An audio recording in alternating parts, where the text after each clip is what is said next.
ക്ലാസ്സിൽ system of linear ഇക്വേഷൻസിനെ കുറിച്ചാണ് സംസാരിക്കാൻ പോകുന്നത്.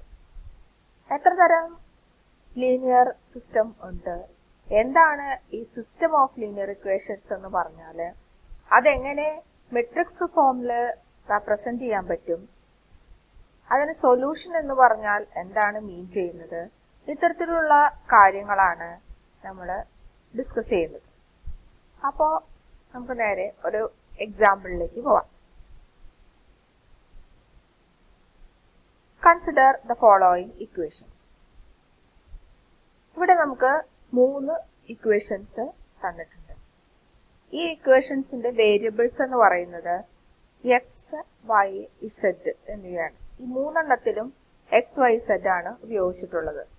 ഒരു സെക്കൻഡ് ഇക്വേഷന്റെ എക്സ് കാണുന്നില്ലെങ്കിലും അതിന്റെ കോഎഫിഷ്യന്റ് 0 ആണെന്ന് വിചാരിച്ചാൽ മതി. അപ്പൊ എനിവേ ഈ 3 ഇക്വേഷൻസും എക്സ്, വൈ, ഇസഡിലുള്ള ഇക്വേഷൻസ് ആണ്. ഇപ്പൊ 2 അതിൽ കൂടുതലോ ഇക്വേഷൻസ് വരുമ്പോഴാണ് നമ്മൾ അതിനെ സിസ്റ്റം ഓഫ് ഇക്വേഷൻസ് എന്ന് പറയുന്നത്. അപ്പൊ ഇവിടെ 3 ഇക്വേഷൻസ് ഉണ്ട്. അപ്പൊ ഇതൊരു സിസ്റ്റം ഓഫ് ഇക്വേഷൻസ് ആണ്.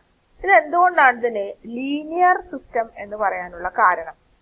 ഈ തന്നിരിക്കുന്ന ഓരോ ഇക്വേഷൻസും ലീനിയർ ഇക്വേഷൻസ് ആണ് പറയുക. അതെന്താ കാരണം എന്ന് വെച്ച് കഴിഞ്ഞാൽ ഈ ഓരോ ഇക്വേഷൻസിലും ഉപയോഗിച്ചിട്ടുള്ള വേരിയബിൾസ് ഫസ്റ്റ് ഡിഗ്രി ആണ്. ഒന്നിനു പോലെ എക്സ് സ്ക്വയറോ വൈ സ്ക്വയറോ അങ്ങനെ ഒന്നും ഇല്ല. അപ്പൊ എല്ലാം ഫസ്റ്റ് ഡിഗ്രി ആണ്. അങ്ങനെയുള്ള വേരിയബിൾസ് മാത്രമാണ് ഇതിന്റെ ഉള്ളിൽ ഉള്ളത്. അപ്പോൾ അത്തരത്തിലുള്ള വേരിയബിൾ വരുന്ന ഇക്വേഷൻസിനെയാണ് ലീനിയർ ഇക്വേഷൻസ് എന്ന് പറയുന്നത്. അപ്പോൾ ലീനിയർ ഇക്വേഷൻസ് 2 അതിൽ കൂടുതലോ ഉണ്ടാകുമ്പോൾ അതിന് സിസ്റ്റം ഓഫ് ലീനിയർ ഇക്വേഷൻസ് എന്ന് പറയും. ഈ തന്നിരിക്കുന്നത് ഒരു സിസ്റ്റം ഓഫ് ലീനിയർ ഇക്വേഷൻസ് ആണ്. ഈക്വൽ സൈൻ ഉള്ളതുകൊണ്ടാണ് അതിന് ഇക്വേഷൻസ് എന്ന് പറയുന്നത്. ഇനി ഇങ്ങനെ ഒരു ഇക്വേഷൻ കിട്ടിയാൽ ഇതിനെ നമുക്ക് ഒരു മെട്രിക്സിന്റെ രൂപത്തിൽ എഴുതാൻ പറ്റും. അത് എങ്ങനെയാണ് എന്നാണ് ആദ്യം നോക്കേണ്ടത്. അത് എളുപ്പമാണ്. ഇത് ചെയ്യാന്ന് വെച്ച് കഴിഞ്ഞാൽ ആദ്യം ഈ കോഎഫിഷ്യൻസ് വരുന്നത് ഒരു മെട്രിക്സ് ആയിട്ട് എഴുതാം.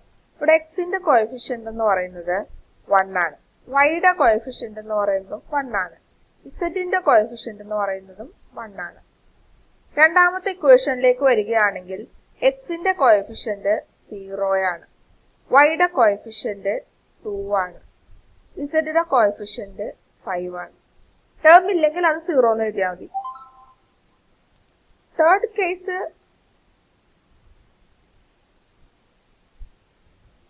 എക്സിന്റെ കോഎഫിഷ്യന്റ് 2 ആണ്, കോഎഫിഷ്യന്റ് 5, സെഡിന്റെ കോഎഫിഷ്യന്റ് -1. ഇങ്ങനെ എഴുതാം. ഇനി അടുത്തതായിട്ട് നമുക്കൊരു മെട്രിക്സ് എഴുതണം.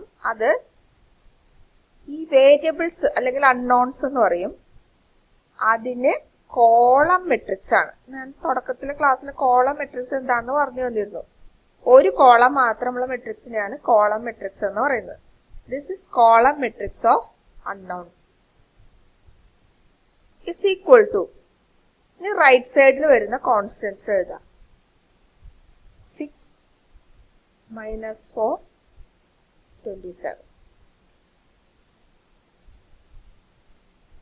ഇതിന് നമുക്ക് കോളം മെട്രിക്സ് ഓഫ് കോൺസ്റ്റൻസ് എന്ന് പറയാം. ഈ സിസ്റ്റം ഓഫ് ലീനിയർ ഇക്വേഷൻസിന് ഈക്വലന്റ് ആയിട്ടുള്ള മെട്രിക് റെപ്രസെന്റേഷൻ ആണ് ഞാനിവിടെ എഴുതിയിട്ടുള്ളത്. ഇതെന്ന് പറയുന്നത് കോഎഫിഷ്യൻസിന്റെ മെട്രിക്സ് ആണ്. ഇത് കോളം മെട്രിക്സ് ഓഫ് അൺനോൺസ് ആണ്. ഇത് കോളം മെട്രിക്സ് ഓഫ് കോൺസ്റ്റൻസ് ആണ്. അപ്പൊ ഇതിന് നമ്മള് മെട്രിക്സിന്റെ രൂപത്തിൽ എഴുതുമ്പോൾ ഇങ്ങനെയാണ് എഴുതുക. Ax = B. A എന്ന് പറയുന്നത് ഈ കോഎഫിഷ്യന്റ് മെട്രിക്സിനെയും ക്യാപിറ്റൽ എക്സ് എന്ന് പറയുന്നത് കോളം മെട്രിക്സ് ഓഫ് കോഎഫിഷ്യൻസിനെയും ഇതിനെ കോളം മെട്രിക്സ് ഓഫ് കോൺസ്റ്റൻസിനെയും കാണിക്കുന്നു. അപ്പൊ മെട്രിക്സ് ഫോർമാറ്റിൽ എഴുതുമ്പോൾ ഈ A എന്ന് പറയുന്നത് എന്താണ്? Coefficient matrix.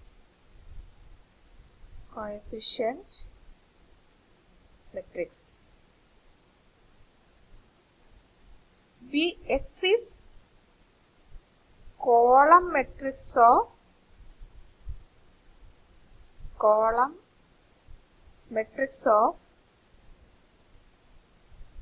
unknowns. Column matrix of unknown. And B is column matrix of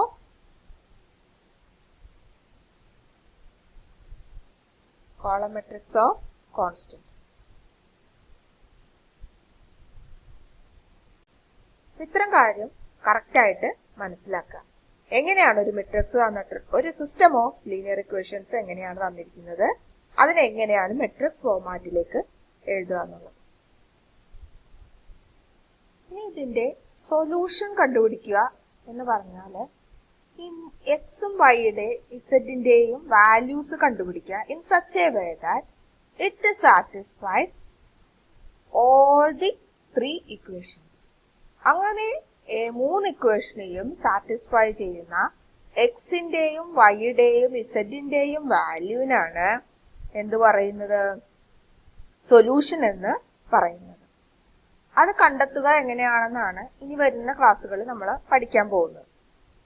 അപ്പോൾ ആദ്യത്തെ കാര്യം നമ്മൾ ഡിസ്കസ് ചെയ്ത് കഴിഞ്ഞു, matrix representation of the system of linear equations. ഇനി ലീനിയർ ഇക്വേഷൻസ് സിസ്റ്റം 2 രീതിയിലുണ്ട്. ഒന്ന് ഹോമോജനസ്, വേറൊന്ന് നോൺ ഹോമോജനസ്. ഇപ്പൊ നമ്മൾ എഴുതിയിട്ടുള്ള ഈ സിസ്റ്റം ഒരു നോൺ ഹോമോജനസ് സിസ്റ്റമാണ്. കാരണം ഇതിന്റെ റൈറ്റ് ഹാൻഡ് സൈഡിലെ കോൺസ്റ്റന്റ്സ് ഒക്കെ ഇവിടെ ഉണ്ട്.